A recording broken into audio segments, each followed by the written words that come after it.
Hello बच्चों, कैसे हैं आप लोग।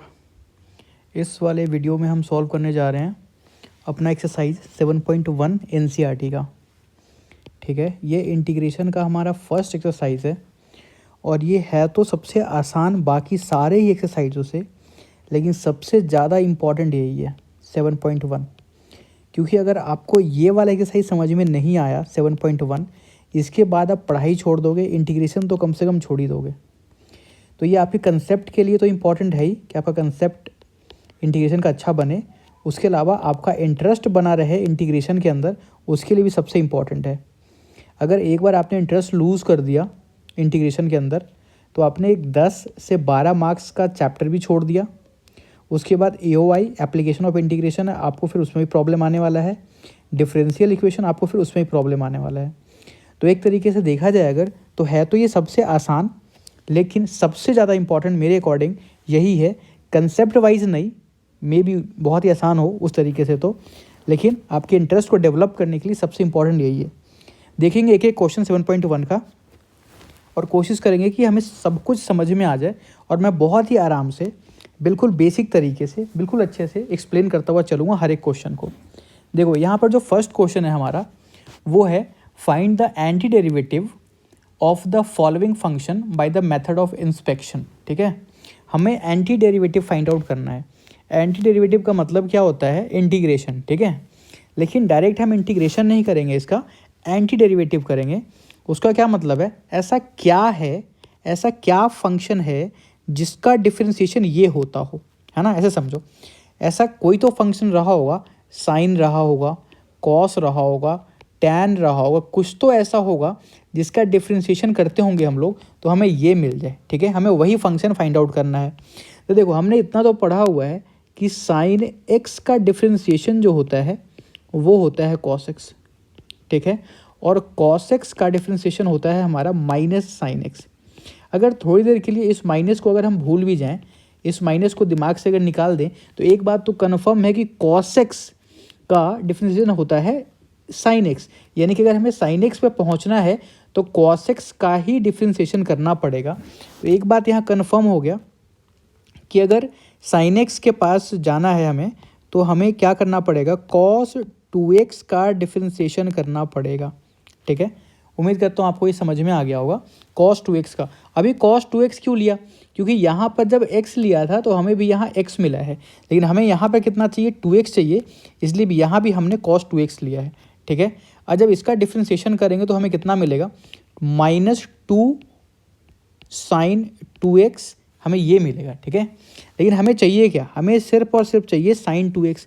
यानी कि अगर साइन 2x को हम फाइंड आउट करने का ट्राई करें तो क्या होगा? Sine 2x equal to minus cos 2x d/dx, और एक 2 आ जाएगा नीचे। देखो समझो अब क्या हुआ। पहले तो ये माइनस साइन इधर को आ गया, ठीक है, ये 2 भी इधर को आ गया। जब 2 आएगा तो डिवाइड में चला जाएगा और माइनस आ गया यहाँ पे। ठीक है, इसका क्या मतलब है कि जब हम इसका डिफरेंशिएशन करेंगे तो हमें क्या मिल जाएगा? Sign 2x। यानी कि एंटी डेरिवेटिव इसका है वो क्या होगा? ये होगा। ठीक है, ये पूरा का पूरा, और यही हमारा आंसर है। उम्मीद करता हूँ आपको समझ में आया होगा। ठीक है, थोड़ा इसमें अपना लॉजिक भी लगाना है और फिर सॉल्व करना है। ठीक है, थोड़ा लॉजिक लगेगा। ठीक है, अभी चलते हैं आगे, नेक्स्ट क्वेश्चन पे देखते हैं। नेक्स्ट क्वेश्चन देखो, यहाँ पे हमारा है नेक्स्ट क्वेश्चन cos 3x। जैसा कि हमने लास्ट क्वेश्चन में किया था, लास्ट क्वेश्चन में कि किसका डिफरेंशिएशन करेंगे तो हमें cos 2x मिलेगा। देखो भाई, जब sin x का करते हो डिफरेंशिएशन sin x का, तो कितना मिलता है हमें? cos x मिलता है ना। पर हमें यहाँ cos 3x चाहिए, तो हमें किसका डिफरेंशिएशन करना पड़ेगा? sin 3x का करेंगे तभी तो cos 3x मिलेगा। हाँ, पर साथ में एक 1/3 नहीं, यहाँ पर एक साथ में 3 भी मिलेगा, है ना। पर इस 3 को अगर थोड़ी देर के लिए भूल जाएं तो पहले ये ध्यान रखो कि हमारा काम तो cos 3x से ही है ना। तो अब यहाँ पे क्या मतलब है कि हमें क्या फंक्शन लेना पड़ेगा? sin 3x लेना पड़ेगा। आओ सॉल्व करके देखते हैं कैसे करेंगे। सबसे पहले हम क्या करेंगे? sin 3x लेंगे और इसका डिफरेंशिएशन करेंगे। ठीक है, तो हमें कितना मिलेगा? cos 3x मिलेगा और साथ में एक 3 भी मिलेगा। लेकिन हमें क्या चाहिए, सिर्फ और सिर्फ cos 3x चाहिए, यानी कि cos 3x का एंटी डेरिवेटिव क्या होगा, sin 3x upon 3d upon dx। ठीक है, इसका एंटी डेरिवेटिव क्या हो गया, ये हो गया। ठीक है, कैसे निकाला, उम्मीद करता हूँ आपको ये भी समझ में आया होगा, है ना। अभी नेक्स्ट क्वेश्चन पे चलते हैं। नेक्स्ट क्वेश्चन पे बिल्कुल वो भी आसान ही है। अभी देखो e2x है हमारा, क्या है, e2x है ना।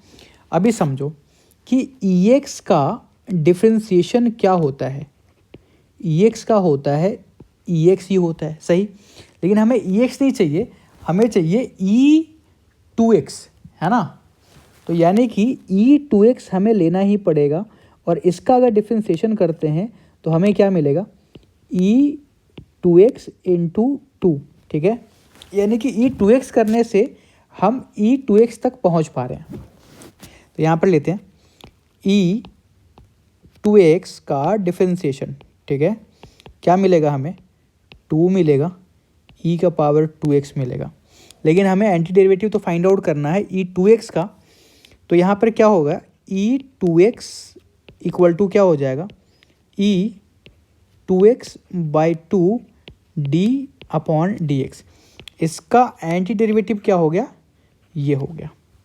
ठीक है, उम्मीद करता हूँ आपको ये भी समझ में आया होगा। अभी चलते हैं अपने फोर्थ क्वेश्चन पे। ठीक है, फोर्थ क्वेश्चन क्या है, ax प्लस बी स्क्वायर। ठीक है, अभी क्या है ना कि आपको इतना पता होगा कि जब x का पावर n होता है, ठीक है, तो इसका डिफरेंशिएशन क्या होता है। अगर किसी ने पूछा डिफरेंशिएशन बताओ इसका, तो हम क्या बताएंगे, n x का पावर n-1। यानी किसी भी फंक्शन का जब डिफरेंशिएशन करते हैं तो उसका एक पावर यहाँ कम हो जाता है। तो ऐसा कौन से फंक्शन का डिफरेंशिएशन करें ताकि पावर 2 आ जाए। फिर से समझो, यहाँ जब x का पावर n का डिफरेंशिएशन कर रहे हैं तो पावर यहाँ पर एक कम हो जा रहा है।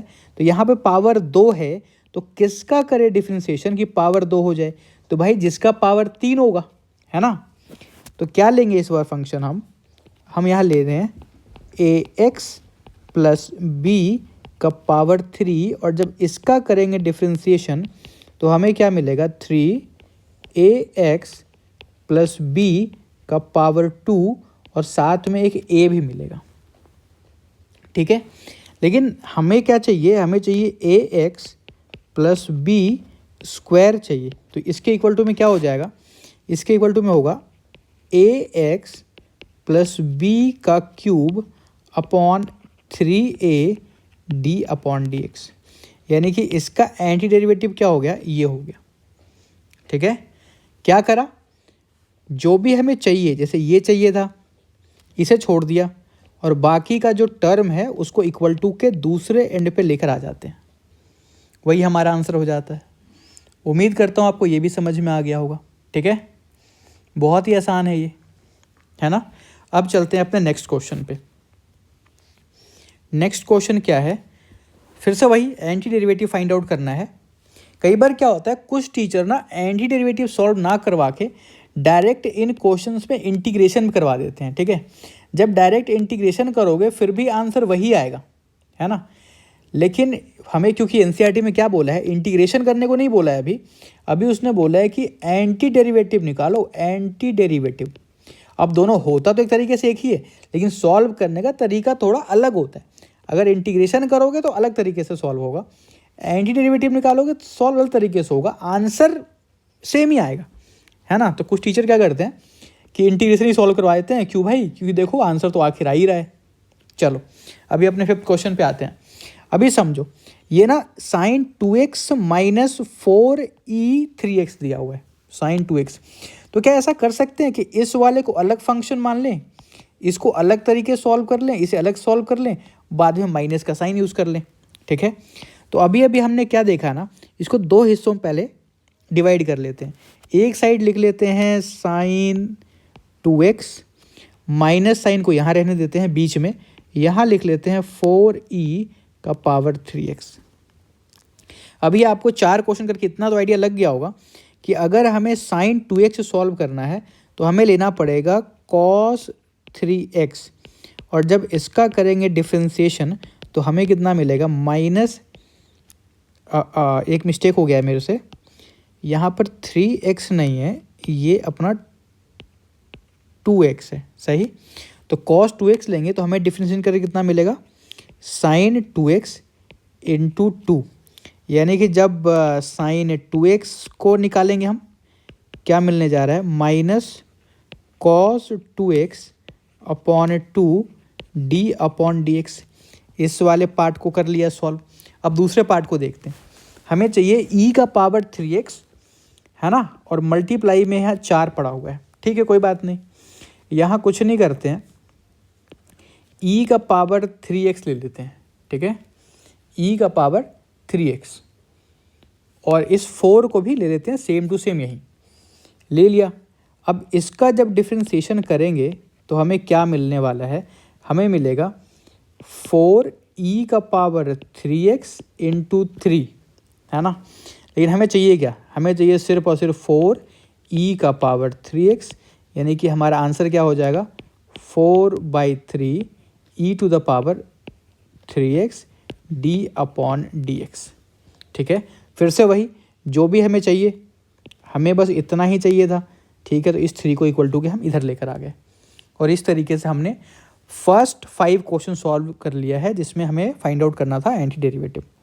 अगर आपको फिर भी समझ में नहीं आया, कोई बात नहीं, मैं ट्राई करूँगा और बेटर तरीके से एक्सप्लेन कर पाऊँ, लेकिन जैसा मुझे लग रहा है अभी तक बिल्कुल सही जा रहा है।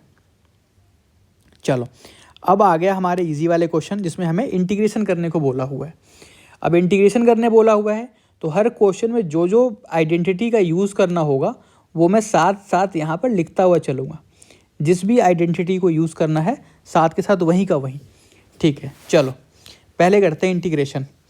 तो क्या करते हैं ना, इसको ऐसा लिख लेते हैं, 4e का power 3x plus integration 1 dx, ठीक है। यहाँ थोड़ा, हाँ, dx प्लस 1 dx, दोनों को अलग अलग कर लिया, ठीक है ना, दोनों को अलग अलग इंटीग्रेशन करके लास्ट में एक साथ ही लिख देंगे।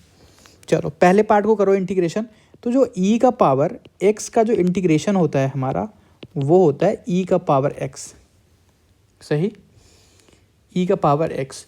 और अगर मान लो इंटीग्रेशन है e का पावर 2x,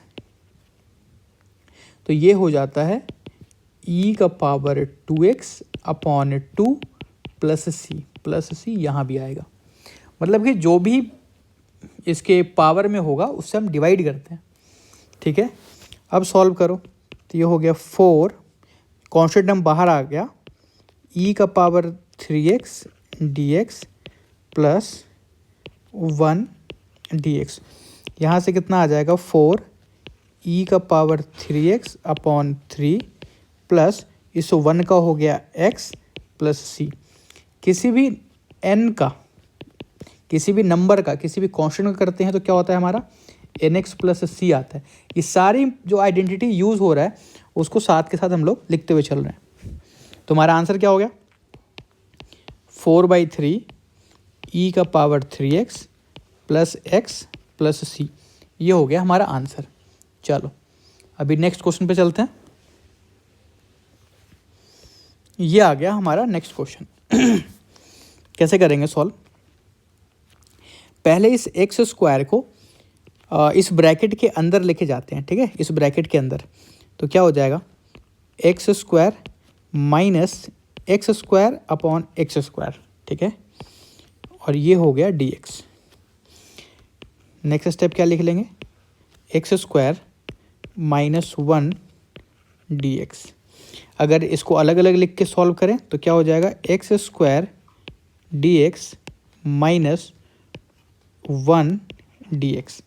अगर अब इसका इंटीग्रेशन सॉल्व करें, इसमें क्या आइडेंटिटी यूज़ होने वाला है, एक्स का पावर n डी एक्स का अगर हम करते हैं इंटीग्रेशन तो ये होता है एक्स का power n plus 1 upon n plus 1 plus c, यानी कि एक्स स्क्वायर का क्या हो जाएगा, x 2 प्लस 1, ओके, यहाँ भी क्या होगा 2 प्लस 1 माइनस 1 का भी लास्ट क्वेश्चन में देखा था कि जब भी किसी कांस्टेंट का करते हैं इंटीग्रेशन तो क्या हो जाता है nx प्लस सी। सही, 1 का क्या हो जाएगा x और एक कांस्टेंट टर्म आ गया साथ में, ये हो गया हमारा आंसर। अगर इसको थोड़ा ढंग से लिखे तो क्या होगा, x³ upon 3 minus x plus C, ये हो गया हमारा फाइनल आंसर। उम्मीद करता हूँ आपको ये समझ में आया होगा। काफ़ी इजी क्वेश्चन है ये, कुछ भी मुश्किल नहीं है इसके अंदर। चलो अगले क्वेश्चन को देखते हैं। ठीक है, अभी लिखते हैं इसको, सबको अलग अलग कर लेते हैं पहले। तो ये क्या हो जाएगा, ax² dx plus bx dx plus c dx। ठीक है, अब चलते हैं इंटीग्रेशन करते हैं। ये हो जाएगा a इंटीग्रेशन x² dx, यहाँ से हो जाएगा b integration x dx plus integration c dx। चलो इसमें ज़्यादा एक्सप्लेन नहीं करता हूँ, आपको पता है क्या फॉर्मूला यूज़ होने वाला है। इन सब में फॉर्मूला होगा x का पावर n dx, क्या होता है इसका इंटीग्रेशन, x का power n+1 upon n+1 plus c। ठीक है, इसका क्या हो जाएगा फिर, a x³ upon 3 plus b, इसका क्या हो जाएगा x² upon 2 plus c constant है तो क्या हो जाएगा cx प्लस यहाँ पर कोई d ले लेते हैं, कांस्टेंट टर्म d है ना। d क्यों ले लिया, ऐसा कुछ फ़र्क नहीं पड़ता है क्योंकि c ऑलरेडी यूज़ हो गया था एक बार, तो इस कांस्टेंट टर्म को अलग दिखाने के लिए d ले लिया है। यानी कि हमारा फाइनल आंसर क्या हो जाएगा, हमारा आंसर कुछ ऐसा दिखेगा, a upon 3x³ plus b upon 2x² plus cx plus d, ये हो गया हमारा फाइनल आंसर। ठीक है, अभी चलते हैं नेक्स्ट क्वेश्चन पे, जो कि हमारा होगा 9th क्वेश्चन। 9th, ये भी बहुत ही सिंपल है। क्या करेंगे, पहले तो दोनों को अलग अलग लिख लेते हैं,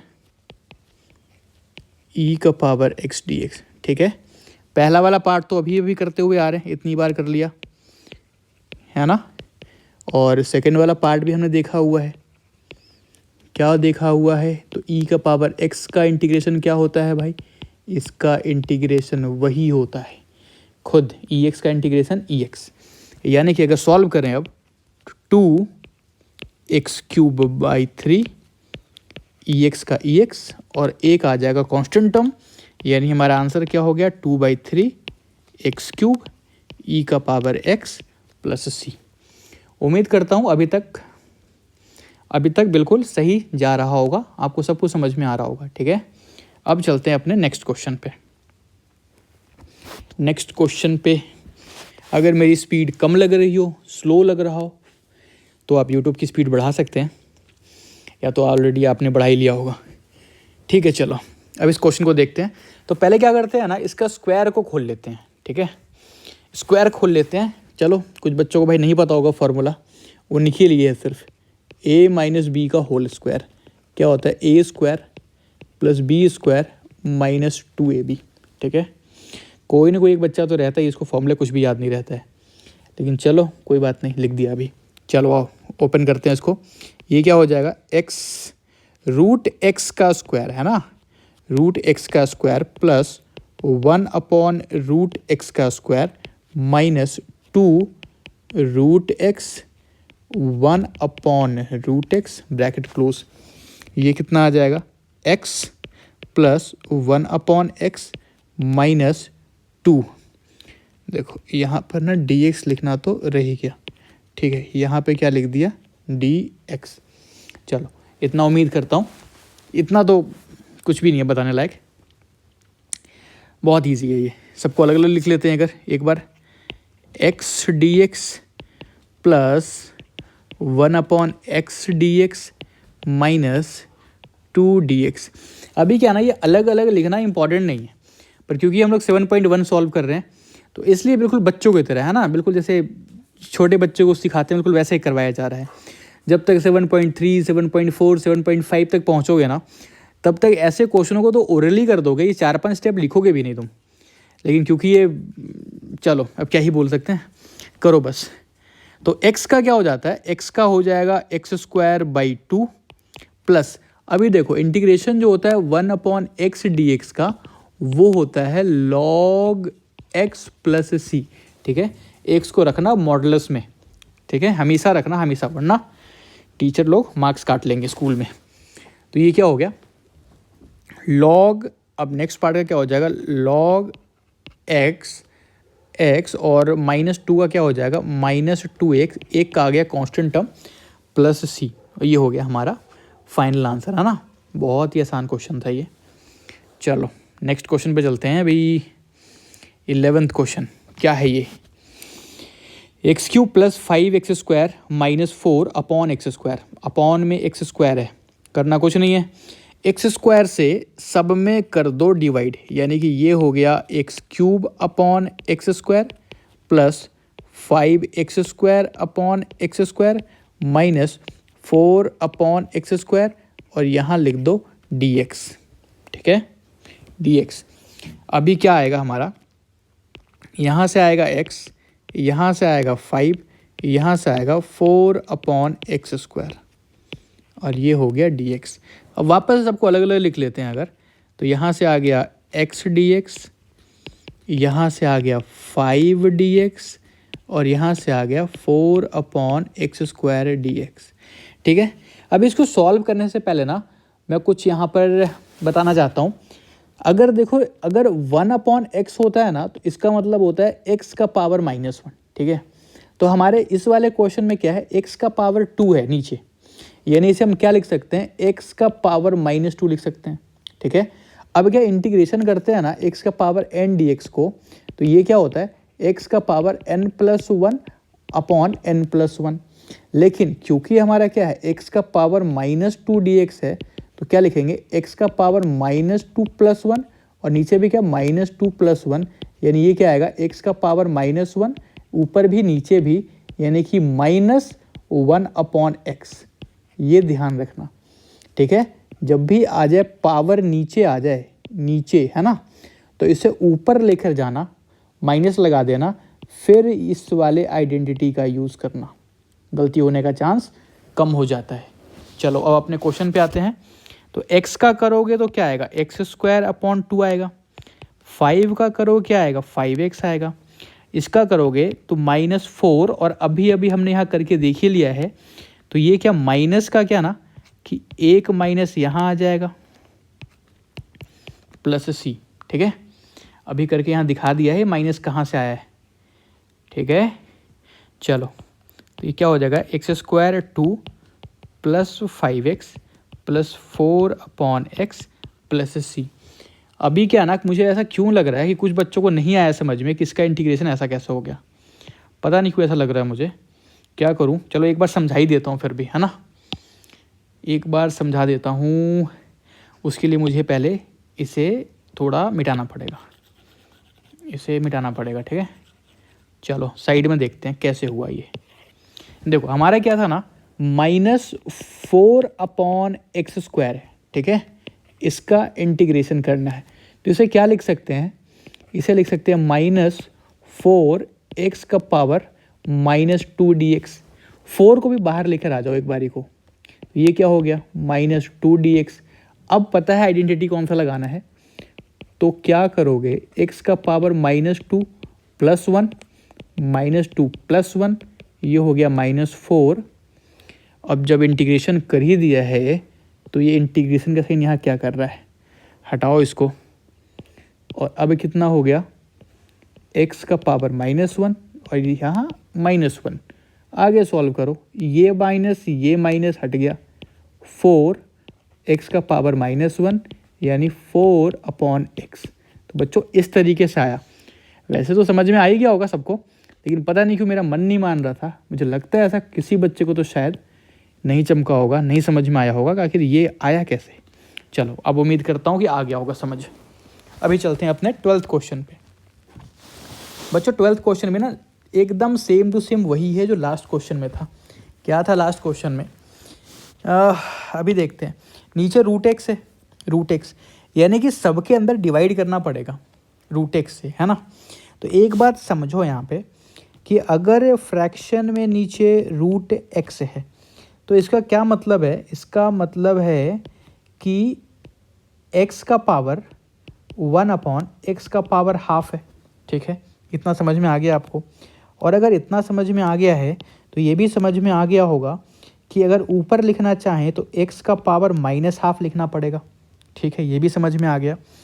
और अगर इतना समझ में आ गया और मान लो साथ में एक x लिखा हुआ है पहले से और एक x लिखा हुआ है -हाफ करके, ठीक है, तो इतना भी पता होगा कि जब x और यहाँ x दोनों का बेस सेम है ना। कैसा बेस सेम, जैसे 2 का पावर 3 है, मल्टीप्लाई कर रहे हैं 2 के पावर 2 से। जब बच्चों बेस सेम रहता है तो पावर को प्लस कर देते हैं, सही, पावर कर देते हैं प्लस। तो अब यहाँ भी देखो, यहाँ भी क्या है कि यहाँ भी x है, यहाँ भी x है, इसके पास पावर 1 है, इसके पास पावर हाफ है। तो जब मल्टीप्लाई करोगे तो हाफ होना तो चाहिए था प्लस, लेकिन क्योंकि इसके पास नेगेटिव साइन है तो ये कितना आ जाएगा, x का पावर हाफ। कैसे, ये वाला 1 - हाफ। उम्मीद करता हूँ समझ में आया होगा ये। अब चलते हैं अपने क्वेश्चन पे। ठीक है, अपने क्वेश्चन पे अगर आते हैं हम, सबसे पहले लिखेंगे x³ अपॉन x का पावर हाफ। ठीक है, प्लस का साइन लगा देंगे। क्या लिखेंगे उसके बाद, 3x x का पावर हाफ। ठीक है, फिर यहाँ क्या लिखेंगे, 4 अपॉन x का पावर हाफ। ठीक है, dx। अब आ जाओ सेकेंड स्टेप पे। सेकेंड स्टेप क्या कहता है हमारा, अब x को ऊपर लेके जाते हैं एक बार, तो x³ मल्टीप्लाई में क्या होगा, x -हाफ। ठीक है, प्लस 3x और यहाँ पर x का पावर क्या जाएगा, वापस से -हाफ, प्लस 4 और x का पावर कितना जाएगा ऊपर, -हाफ।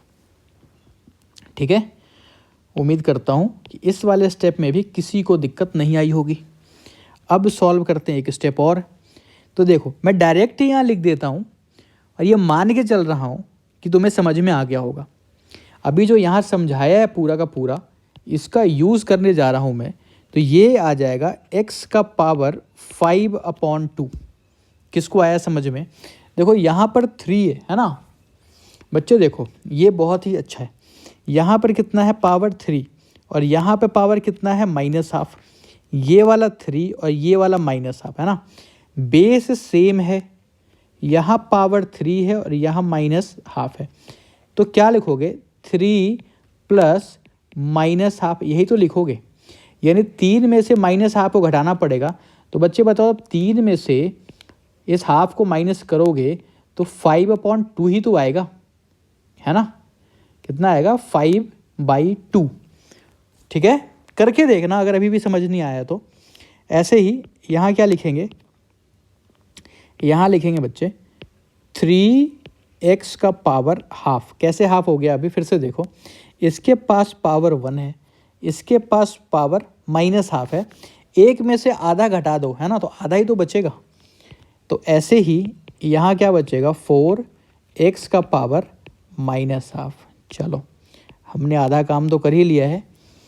अभी देखते हैं बाकी का कैसे करेंगे। सबको ना अब अलग अलग लिख लेते हैं वापस से। ये कितना हो जाएगा, x का पावर 5/2 प्लस 3 ले लिया बाहर, x का पावर कितना, हाफ, प्लस यहाँ आ गया 4x का पावर कितना, -हाफ, और dx लिखना तो रह ही गया। देखो ये सारी गलतियाँ ना मैं भी कर देता हूँ। dx लिखना तो सबके साथ रह ही गया था। अभी लिख लिया हमने, सबको अलग अलग कर लिया है। अब एक एक करके सबका इंटीग्रेशन करते हैं। ठीक है, एक एक करके बिना परेशान हुए करते हैं। तो यहाँ x का पावर 5/2 है ना, तो जब इसका इंटीग्रेशन करोगे तो कितना आएगा, ध्यान से देखना। अपने पास आइडेंटिटी क्या है, x का पावर n, dx का जब इंटीग्रेशन करते हो तो क्या आता है, x का power n+1 upon n+1 plus c। मतलब +1 करना है पावर में, एक जोड़ना है। तो जब एक बार ना साइड में देख ही लो पहले, जब 5/2 में जब एक प्लस करोगे ना तो ये 7/2 आएगा। कैसे आएगा, 2 आ गया एलसीएम, और इस तरीके से 7/2 आएगा। ठीक है, अगर मैं डायरेक्ट कर दूं, ना समझ में आए तो पावर प्लस 1 साइड में करके देख लो। आ जाओ अब चलते हैं अपने क्वेश्चन पे। तो ये क्या होगा, x का पावर हो जाएगा 7/2। अब डिवाइड भी तो करते हैं ना 7/2 से, तो कर दिया डिवाइड। यहाँ क्या आ जाएगा 3, x का पावर बच्चे यहाँ पे होगा 3/2। कैसे होगा 3/2, कैसे हो गया भाई, तो ऑलरेडी हाफ है, +1 करोगे प्लस करोगे कितना आएगा 3/2 ही आएगा, तो लिख दिया 3/2। अब क्या यहाँ देखो 4 है, x का पावर हाफ है यहाँ ना, तो यहाँ पावर क्या आ जाएगा हाफ। अब हाफ कैसे हो गया, फिर से वही बात समझो, देखो माइनस हाफ तो ऑलरेडी था, +1 करोगे तो -+2/2 यानी कि 1/2, यही तो आएगा। समझ रहे हो, जब एलसीएम लेके इसे प्लस करोगे तो कितना आधा ही तो आएगा ये, तो इस लॉजिक से आ गया। अभी क्या ना कि यहाँ भी डिवाइड करेंगे हाफ 3/2 से, यहाँ डिवाइड करेंगे 1/2 से, और एक सी का साइन आएगा यहाँ से, ठीक है। एक साइन किसका आ जाएगा, सी का साइन। अब इसको ढंग से लिख लेते हैं, थोड़ा ढंग से कैसे लिखोगे, तो देखो ये हो जाएगा 2/7, x का पावर 7/2, ये कितना हो जाएगा, ये हो जाएगा 3 × 2/3, x का पावर 3/2, ठीक है। ये कितना हो जाएगा 8, x का पावर हाफ प्लस सी। अभी भी सॉल्व हुआ नहीं है पूरा, एक स्टेप और कर सकते हैं, जैसे 3 से 3 कैंसिल करना, तो यहाँ पे क्या हो जाएगा 2/7, x का पावर 7/2, ये हो जाएगा 2, x का पावर 3/2 प्लस 8, और इसको वापस से लिख देते हैं √x प्लस सी। ये हो गया हमारा फाइनल आंसर। उम्मीद करता हूँ आपको ये आया होगा समझ में, है ना। और नहीं भी आया तो कोई बात नहीं, अभी ऐसे वाले क्वेश्चन बहुत सारे आने हैं, अभी ऐसे वाले क्वेश्चन आगे भी आएंगे, आराम से समझ में आ जाएगा। चलो 13 क्वेश्चन पे चलते हैं। देखो 13 में ना पिछले क्वेश्चन में क्या था कि या तो यहाँ पर √x था या तो यहाँ पर x² था, लेकिन इसमें ऐसा नहीं है, इसमें क्या है प्रॉपर x-1 है। जब भी बच्चे ऐसे आ जाए ना तो क्या करो कि नीचे वाले जो भी है, नीचे जो भी पड़ा हुआ है x-1 हो या कुछ और भी हो, चुपचाप डिवाइड कर दो ऊपर वाले में, ठीक है। सिर्फ और सिर्फ डिवाइड कर दो। आओ साइड में ना डिवाइड करके देखते हैं कि कितना आता है हमारा। तो जब जो भी हमने सीखा है बचपन में, है ना, बिल्कुल बेसिक, तो x-1 से डिवाइड कर दो x³ minus x² plus x-1 में डिवाइड कर दो, ठीक है। करो डिवाइड, यहाँ कितना आ जाएगा, ठीक है, माइनस, ये आ गया प्लस, यहाँ क्या बचा x-1 बचा +1, यही तो बचेगा। यानी कि जब डिवाइड करोगे तो ये पूरा कैंसिल हो जाएगा और हमारा क्या बचेगा x² + 1 dx, ठीक है। बहुत इजी हो गया है तो क्वेश्चन। अब क्या करेंगे, एक बार x² का कर दो इंटीग्रेशन और एक बार इस 1 का कर दो इंटीग्रेशन। यहाँ से आ जाएगा x³ 3, 1 का हो जाएगा x और एक प्लस सी। उम्मीद करता हूँ ये आ गया होगा तुम्हें समझ में, बहुत ही आसान क्वेश्चन, ठीक है, वेरी इजी। अब आ जाओ 14th क्वेश्चन पे अपने, ठीक है। क्या करना है इसमें, ये जो √x है ना, इसका मल्टीप्लाई कर देंगे अंदर, ठीक है। मल्टीप्लाई करते देखो क्या होगा, जैसे कि मान लो 1 लिखा हुआ है और इसका मल्टीप्लाई किया √x से, तो भाई ये तो √x हो गया, ये तो बहुत ईजी है। लेकिन x का मल्टीप्लाई करोगे √x से, इसका क्या मतलब, x का पावर 1 है और यहाँ x का पावर हाफ है। फिर से वही बात कि पावर आपस में प्लस करेंगे, कितना हो जाएगा 3/2। अगर किसी बच्चे को नहीं आ रहा समझ में 3/2 कहाँ से आया, कुछ मत करो, दोनों पावर को साइड में प्लस करके देख लो, मालूम चल जाएगा कहाँ से आया है आखिर 3/2। चलो आओ अब मल्टीप्लाई करते हैं, तो ये तो हो गया √x माइनस x का पावर 3/2। 3/2 कहाँ आया, अभी अभी बताया है बिल्कुल, ठीक है। और यहाँ साथ में क्या है dx।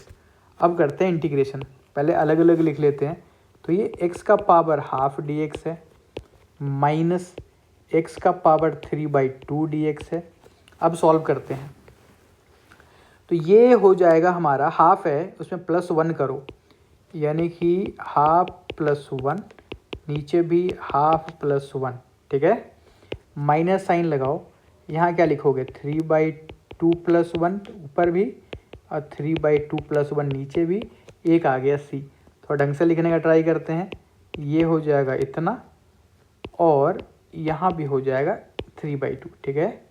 ऐसे ही यहाँ आ जाएगा 5/2, नीचे भी आ गया 5/2 प्लस सी। ये तो सॉल्व हो गया हमारा, पर थोड़ा ढंग से लिख लेते हैं कि क्या हो जाएगा 2/3 एक्स का पावर 3/2 माइनस 2/5 और एक्स का पावर 5/2 प्लस सी। चलो अभी बताओ समझ में आ रहा है कुछ नहीं आ रहा है? नेक्स्ट क्वेश्चन करें। बिल्कुल सेम क्वेश्चन है जो अभी हमने 14th किया, एकदम सेम है। फिर से चलो एक बार एक्सप्लेन कर देता हूँ।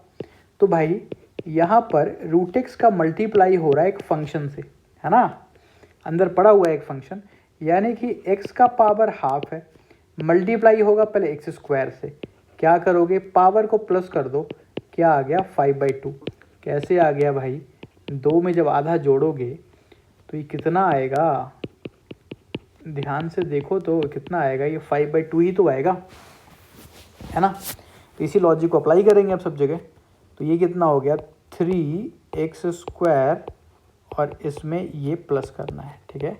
ऐसे 2x का पावर 1 है और इसमें भी हाफ को मल्टीप्लाई करना है, प्लस 3x का पावर कितना है, हाफ है, और साथ में एक हमारा dx है।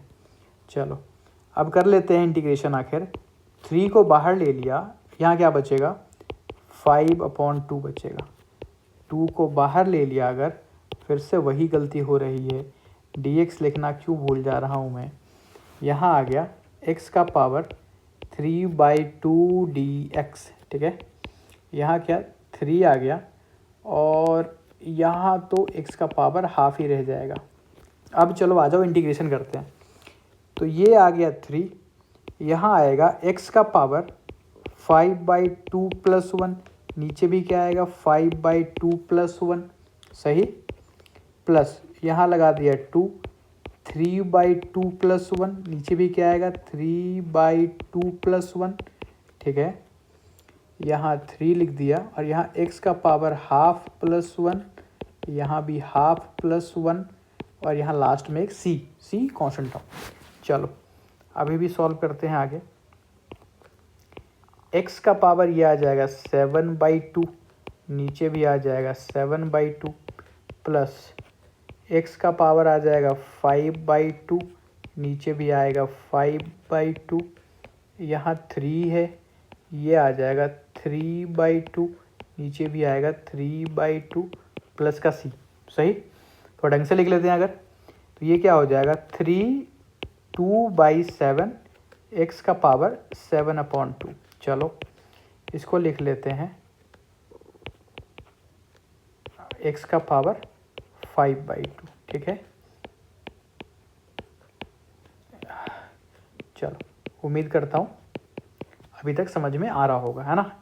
ये कितना हो जाएगा 6/7 x का पावर 7/2, ये हो जाएगा 4/5 x का पावर 5/2, सही, प्लस 3 से 3 कैंसिल करो, 2 x का पावर 3/2। चलो उम्मीद करता हूँ एकदम सही से समझ में आ गया होगा। कुछ नहीं करना है, +1 + 1 + 1 करो अगर इंटीग्रेशन करना है तो, क्योंकि पता है ना x का पावर n dx क्या होता है, x का पावर n+1/n+1 + c। बच्चों ये जानबूझ के मैं बार बार बता रहा हूँ, मुझे पता है इरिटेटिंग है ये, लेकिन ऐसा बार बार बताने से तुम्हारे दिमाग में रुक जाएगा वो। और क्योंकि अभी अभी तुमने पढ़ना शुरू किया है ये ना, तो बिल्कुल जो भी चीज़ें आसान है ना उसको बिल्कुल भूलना नहीं है, क्योंकि यही बाद में जाकर तुम्हारे कंसेप्ट को बहुत ही स्ट्रॉन्ग बना देना है। चलो अभी नेक्स्ट क्वेश्चन पे चलते हैं। क्वेश्चन नंबर है अपना 16, ठीक है। हाँ तो ये तो आसान है, बहुत ही आसान क्वेश्चन है, लेकिन इसमें एक कॉस एक्स आ गया है। तो पहले एक आइडेंटिटी बता देता हूँ क्या होता है। जैसे मान लो इंटीग्रेशन करना है साइन एक्स का, साइन एक्स का इंटीग्रेशन करना है, ये होता है -cos x, प्लस सी भी है, सी अपने मैथ सेंटर लोगों पे ही है तो दिख नहीं रहा है, लेकिन जब cos x का इंटीग्रेशन करोगे तो ये आता है sin x प्लस सी। इसके अलावा कुछ और मुश्किल है नहीं, क्योंकि ई एक्स का तो पता ही है हमें। ई एक्स का क्या होता है, ई एक्स प्लस सी। ठीक है, अभी जल्दी से सॉल्व कर लेते हैं। सबसे पहले सबको अलग अलग लिख लेते हैं एक बार, क्योंकि वो प्रथा चली आ रही है, उसको कंटिन्यू करते हैं। तो पहले लिख लिया 2x dx minus integration 3 cos x dx plus e x D x. चलो अब सबका सॉल्व कर लेते हैं। तो ये आ जाएगा 2x dx minus 3 cos x dx plus integration ई एक्स डी एक्स।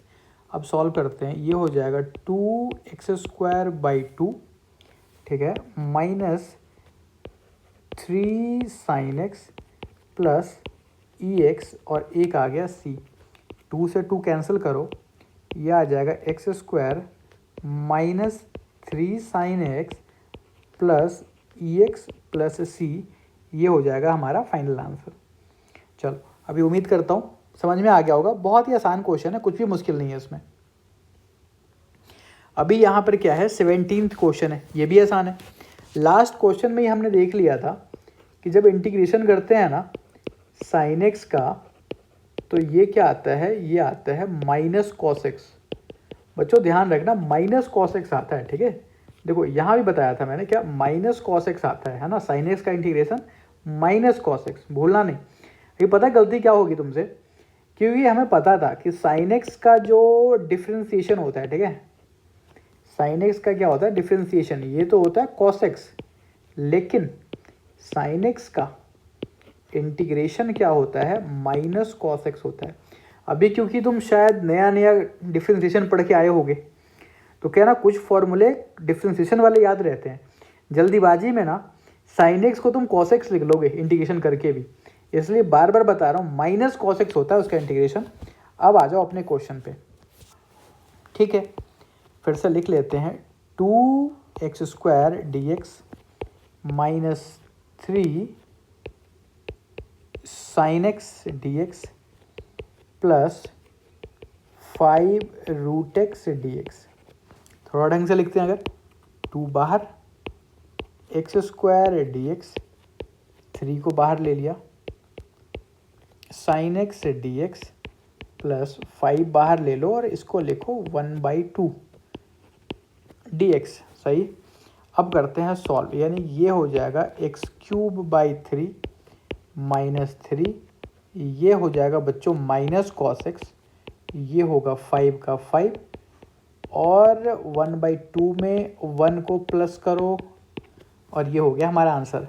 तो ढंग से लिख लेते हैं अब, 2/3 x³ plus 3 cos x plus कैसे हो गया, परेशान मत हो जाना, बस माइनस माइनस प्लस है ना, प्लस 5, यहाँ आ जाएगा 3/2, यहाँ भी आ जाएगा 3/2 प्लस c, यानी कि एक स्टेप और लिख सकते हैं हम, वो क्या होगा 2/3 x³ 3 cos x plus 5 × 2/3 x 3/2 plus c। चलो अब इतना नहीं लिखना चाहिए इस इजी वाले क्वेश्चन को, तुम चाहो तो थोड़ा फास्ट फॉरवर्ड कर लो, लेकिन मैं तो ऐसे प्रॉपर सॉल्व करूँगा ही। हाँ, अब आ गया मेरा प्रॉपर आंसर। अभी हम 18th क्वेश्चन पे चल सकते हैं। 18th क्वेश्चन क्या कहता है हमारा, आओ, इसमें एक प्रॉपर्टी और यूज़ होना है, उसको भी साथ ही साथ देख लो। तो भाई यहाँ पर sec² x, ठीक है, sec² x का जो इंटीग्रेशन होता है ना हमारा, वो होता है tan x, ठीक है, tan x प्लस c, और sec x tan x का जो इंटीग्रेशन होता है, किसका, sec x tan x dx का जो इंटीग्रेशन होता है, वो होता है हमारा sec x प्लस c। ठीक है, अभी 2 आइडेंटिटी तुम्हें अगर याद रह गया ना, तो ये क्वेश्चन फिर कुछ नहीं है तुम्हारे लिए। देखो sec x का मल्टीप्लाई करो अंदर, करो, देखते हैं क्या आता है। तो एक तो आ जाएगा सेक स्क्वायर एक्स और एक आ जाएगा टेन एक्स और यहाँ आ जाएगा सेक एक्स डी एक्स। दोनों को फिर से वही sec square X D X लिखो और यहाँ पर लिखो tan X sec X D X. कर लो सॉल्व। एक में देखो सेक स्क्वायर एक्स का क्या हो जाएगा इंटीग्रेशन टेन एक्स और सेक एक्स टेन एक्स का इंटीग्रेशन क्या हो जाएगा सेक एक्स। आंसर रखा हुआ है हमारे पास, इसका क्या होगा टेन एक्स हो जाएगा, ठीक है। इसका क्या होगा सेक एक्स, एक साथ में सी लगा दो। इस तरीके से हमने सॉल्व कर लिया, बिल्कुल भी मुश्किल नहीं था, बहुत ही आसान क्वेश्चन था ये। अब 19th देखो भाई, ये भी बहुत ही आसान है। क्लास 10th में तो पढ़ा ही होगा कि सेक स्क्वायर एक्स यानी कि 1 कॉस एक्स होता है बच्चों सेक एक्स, ठीक है, और 1 साइन एक्स होता है कॉसेक एक्स। क्लास 10th में अगर नहीं पढ़ा तो अब पढ़ लो, 11th में भी पढ़ा होगा, इतना कुछ मुश्किल तो है नहीं। यानी कि सेक स्क्वायर एक्स को कितना लिख सकते हैं कॉस स्क्वायर एक्स और सेक कितना हो जाएगा अपना sine square X D x, सही।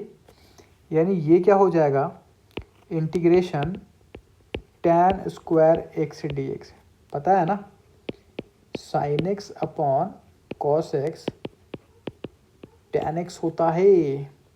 अब टैन स्क्वायर एक्स का ना एक फॉर्मूला होता है, वो भी 10th में ही पढ़ा था। तो 1 प्लस टैन स्क्वायर एक्स को क्या लिख सकते हैं सेक स्क्वायर एक्स, यानी कि टैन स्क्वायर एक्स को क्या लिखोगे सेक स्क्वायर एक्स माइनस 1, ठीक है।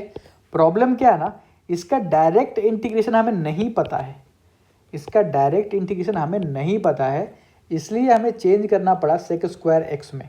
1 प्लस टेन स्क्वायर एक्स बराबर सेक स्क्वायर एक्स और tan square X equal to sec square X minus 1। अब क्योंकि हमने चेंज कर लिया है तो यहाँ लिख सकते हैं sec square X minus 1 D X, ठीक है। यानी कि ये हो गया sec square X D X minus 1 भी है 1 डी एक्स। और अब आंसर आ गया, इसका पता है क्या होता है टैन एक्स होता है, 1 का पता है क्या होता है एक्स होता है, एक साथ में सी आएगा और ये हमारा आंसर हो गया, सही। बहुत ही आसान क्वेश्चन है ये, बिल्कुल भी मुश्किल नहीं है। अब आ जाओ अपने नेक्स्ट क्वेश्चन पे, ध्यान से देखो। नीचे कॉस स्क्वायर एक्स पड़ा हुआ है, तो क्या ऐसा लिख सकते हैं क्या कि एक बार इस 2 के नीचे कॉस स्क्वायर एक्स लिख दें और एक बार इस 3 साइन एक्स के नीचे कॉस स्क्वायर एक्स लिख दें। ऐसा लिखने से क्या होगा ना कि थोड़ा सॉल्व करना इजी हो जाएगा हमारे लिए। कैसे इजी होगा वो ध्यान से देखो।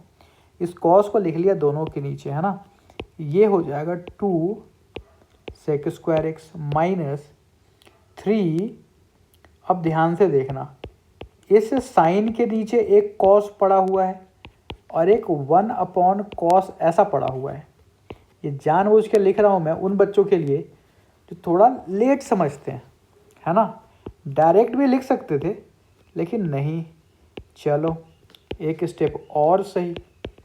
ये क्या हो गया टैन एक्स और ये क्या हो गया सेक एक्स। बच्चों बिल्कुल बेसिक लेवल से समझ रहे हैं, जानबूझ के सारे स्टेप लिख रहा हूँ, जानबूझ के। मुझे पता है ये बहुत ही आसान है, लिखने की ज़रूरत नहीं है, लेकिन लिख रहा हूँ फिर भी, ताकि कोई भी बच्चा ऐसा ना रहे जिसे समझ में ना आए। अब अगर ध्यान से देखोगे ना, ये पता कितना लिखा हुआ है, ये लिखा हुआ है sec square X D X minus 3 tan X sec X D X, ठीक है। अब कर दो इंटीग्रेशन, हमें पता है इसका कितना होता है, कितना होता है टैन एक्स होता है। 3 को सेम लिखो, इसका कितना होता है सेक एक्स होता है, प्लस का सी लगा दो और ये हमारा आंसर हो गया।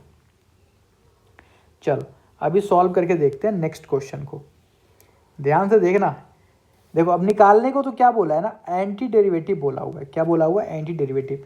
हमें पता है कि एंटी डेरिवेटिव है ना, वो इंटीग्रेशन को ही कहा जाता है, ठीक है। लेकिन क्योंकि एमसीक्यू है तो एंटी डेरिवेटिव करने जाओगे टाइम ज़्यादा लगेगा, और क्योंकि हमें एमसीक्यू सॉल्व करना है तो क्यों ना डायरेक्ट इंटीग्रेशन ही कर दें, क्योंकि दोनों से आंसर तो सेम ही आता है। आ जाओ इंटीग्रेशन करते हैं फिर। Root X plus 1/√x। बच्चों जानबूझ के ना इंटीग्रेशन करवा रहा हूँ मैं एंटी डेरिवेटिव वाले क्वेश्चन में, ताकि आंसर जल्दी आ जाए। ऑप्शन अवेलेबल है ना अपने पास, ठीक है। अब यहाँ आ जाओ, x को क्या लिख सकते हो, हाफ लिख सकते हो dx, प्लस x का पावर माइनस हाफ लिख सकते हो dx। यहाँ से कितना आ जाएगा 3/2/3/2, प्लस ये कितना आ जाएगा हाफ, यहाँ भी कितना आएगा हाफ, प्लस c, ये आ जाएगा 2/3, ठीक है, पावर 3/2, ये आ जाएगा 2x half plus c। Option match करो कौन सा वाला मैच हो रहा है।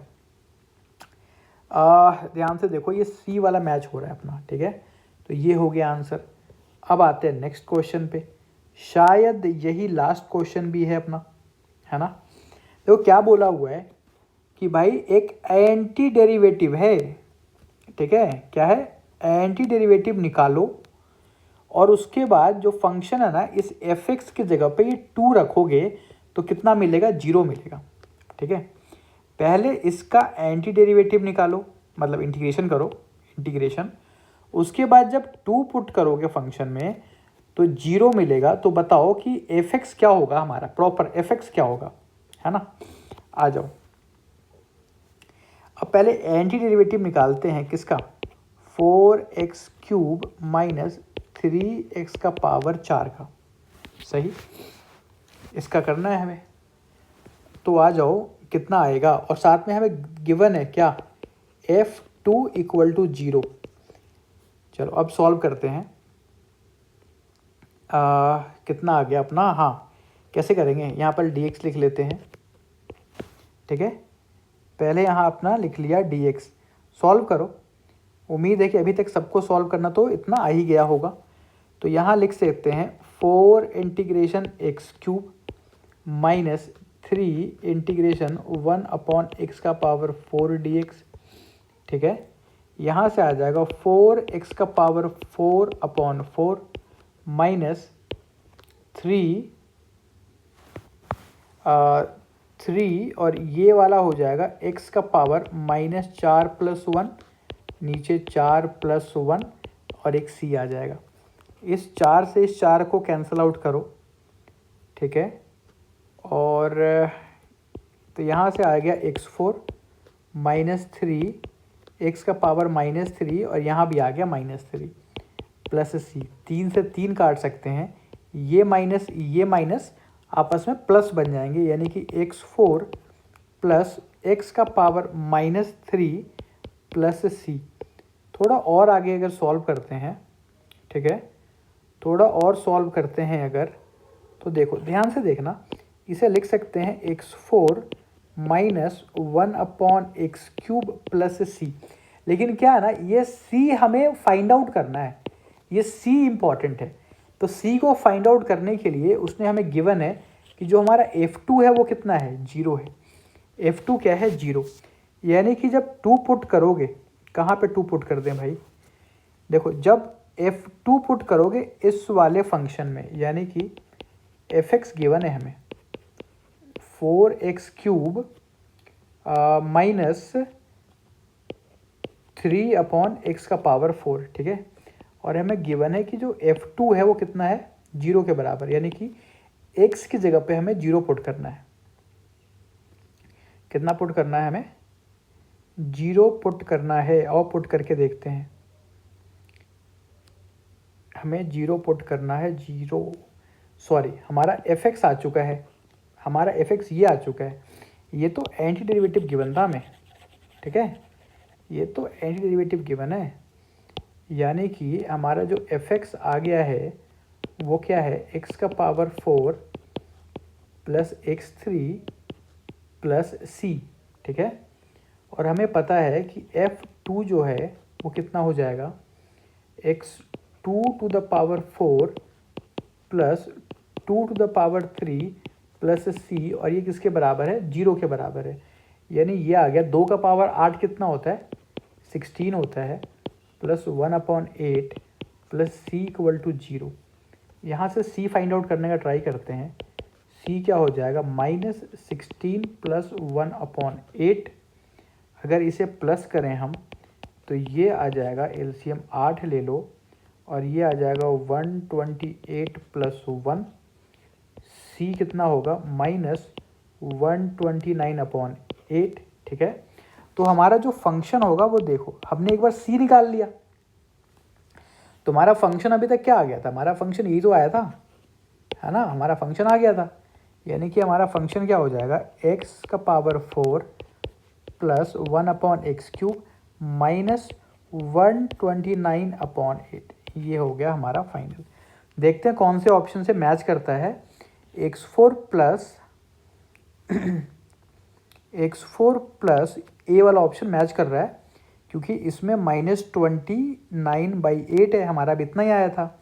इसमें भी 129/8 है, लेकिन x⁴ था हमारा यहाँ पे, तो इससे ये गलत हो गया और ये वाला हमारा सही, ऑप्शन ए हो गया हमारा सही। ठीक है, उम्मीद करता हूँ आपको सब कुछ समझ में आया होगा। हमने कर लिया 7.1 यहाँ पर। अगर सब कुछ समझ में आ गया है तो ठीक है, अब हम नेक्स्ट वीडियो में सॉल्व करेंगे 7.2।